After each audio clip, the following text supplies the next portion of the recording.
بسم الله الرحمن الرحيم وقل جاء الحق وزهق الباطل إن الباطل كان زهوقا বাংলাদেশ জামায়াত ইসলামী কেরানীগঞ্জ উপজেলা কর্তৃক আয়োজিত কেন্দ্র ঘোষিত 5 দফা দাবি আদায়ের লক্ষ্যে আজকের এই আয়োজিত বিক্ষোভ পূর্ব সমাবেশ ও বিক্ষোভ মিছিলে উপস্থিত অত্র সমাবেশের সম্মানিত সঞ্চালক কেরানীগঞ্জ মডেল পশ্চিম থানার সম্মানিত আমির মাওলানা আব্দুর রহিম মজুমদার, উপস্থিত আছেন ঢাকা 3 আসনের বাংলাদেশ জামায়াত ইসলামী কর্তৃক মনোনীত জনমানুষের নেতা বিশিষ্ট শিক্ষাবিদ অধ্যক্ষ শাহিনুল ইসলাম, ঢাকা 2 আসনের মনোনীত সংসদ সদস্য প্রার্থী ইঞ্জিনিয়ার তৌফিক হাসান সহ উপস্থিত তৌহিদি জনতা। আজকে বাংলাদেশ ইসলামী ছাত্র শিবিরের পক্ষ থেকে আপনাদের আন্তরিক মুবারকবাদ ও কৃতজ্ঞতা জানাচ্ছি। সুপ্রিয় উপস্থিতি, গত 24 জুলাই আগস্ট আন্দোলনের মধ্য দিয়ে আওয়ামী সরকারের পতনের পর এই দেশের মানুষের মনের আকাঙ্ক্ষার আলোকে একটি সরকার গঠিত হয়েছিল। সেই সরকারের নাম অন্তর্বর্তীকালীন সরকার। কিন্তু আমরা আশ্চর্যজনক ভাবে লক্ষ্য করেছি, এই সরকার জনগণের ম্যান্ডেট নিয়ে ক্ষমতায় যাওয়ার পরেও জনগণের কোন আকাঙ্ক্ষা তারা বাস্তবায়ন করতে পারেনি। অত্যন্ত দুঃখজনক এবং সংকীর্ণভাবে আমরা লক্ষ্য করেছি, তারা যেন একটি দলের সমস্ত কর্মসূচিকে বাস্তবায়ন করার জন্য ক্ষমতার চেষ্টা করতেছে। 126টি 150টির বেশি বিষয়ে সমঝোতার লক্ষ্যে যখন বৈঠকে বসেছিল সমস্ত রাজনৈতিক দলের নেতৃবৃন্দ, তখন শুধুমাত্র সেই একটি বিশেষ দলের চাহিদার আলোকে বেশিরভাগ কর্মসূচিকে পাস করানো সম্ভব হয়নি।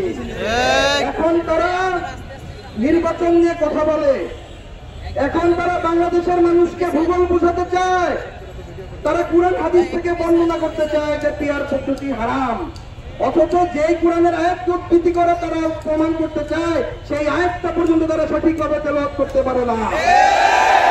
আপনারা কিসের ভূগোল বোঝান জনগণকে? বাংলাদেশের মানুষকে পাগল ভাববেন না, বাংলাদেশের মানুষকে আর বোকা ভাববেন না, সেই 90 দশকের মতো ভূগোল বোঝাতে পারবেন না। নানান রকম গবেষণা করা শুরু হয়ে যায়। সুতরাং ভুলভাল বুঝিয়ে বাংলাদেশের মানুষকে আর অন্ধকারের দিকে টেনে নিয়ে যেতে পারবেন না। আপনারা সরকারকে কঠিন ভাবে বলে দিতে চাই, আপনারা জনগণের আকাঙ্ক্ষার আলোকে জুলাই সনদকে বাস্তবায়ন করুন। আপনাদের এই ক্ষমতার চেয়ারের ম্যান্ডেট হচ্ছে এই জুলাই আন্দোলন। এই ক্ষমতাকে পুঁজি করে আপনারা ক্ষমতায় বসেছেন, তাকে বিদ্যাঙ্গুলি দেখিয়ে যদি কোনো সিদ্ধান্ত আপনারা নেন, এই দেশের জনগণ হাসিনাকে যেমন বাংলাদেশ থেকে বিতাড়িত করেছে, আপনাদেরকে বিতাড়িত করতে 2 সেকেন্ডও সময় নেবে না। সংবিধানের জুলাই সনদকে স্বীকৃতি দিন, পিয়ার পদ্ধতিকে উভয় পক্ষে পাস করুন। একটি বিশেষ দলকে নির্বাচনে জিতানোর জন্য কোন রকম পদক্ষেপ আপনারা নেবেন না। বাংলাদেশের ছোট হোক বড় হোক প্রত্যেকটি দল নির্বাচনে যেন সমান সুযোগ পায় সেটা বাস্তবায়ন করে আপনাদের দায়িত্ব। সেই সাথে আওয়ামী লীগকে লোক দেখানো নিষিদ্ধ করে রেখেছেন। আমি কঠিন ভাবে বলে দিতে চাই, আগামী 1 মাসের মধ্যে আওয়ামী লীগের সমস্ত কার্যক্রম সাংবিধানিক ভাবে নিষিদ্ধ করতে হবে। আওয়ামী লীগ কোথা থেকে মিছিল করার সাহস পায়? প্রশাসনের কাছে আমি প্রশ্ন রাখি, এই প্রশাসন কি করে আওয়ামী লীগকে মিছিল করার সুযোগ দেয়?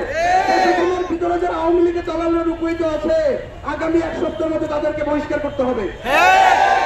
জাতীয় পার্টি সহ সমস্ত 14 জনকে নিষিদ্ধ করতে হবে, করাতে হবে। বাংলাদেশের মানুষকে যথাযথ সম্মান দিয়ে নির্বাচনকে প্রতিষ্ঠিত করতে হবে, নির্বাচনকে সামনে এগিয়ে নিয়ে আসতে হবে। আমি আপনাদের প্রতি অনুরোধ জানাই, এই আন্দোলনকে এই দাবিকে বাস্তবায়ন করার আগ পর্যন্ত আপনারা ঘরে ফিরে যাবেন না। কেরানীগঞ্জের মানুষকে আমি দাবি জানাই, আর কোন স্বৈরাচার, আর কোন চাঁদাবাজ, আর কোন ধর্ষক, আর কোন গণহত্যাকারীকে আপনারা ক্ষমতা আনবেন না। আমাদেরকে তৌফিক দান করুন। আসসালামু আলাইকুম ওয়া রাহমাতুল্লাহ। বাংলাদেশ জিন্দাবাদ।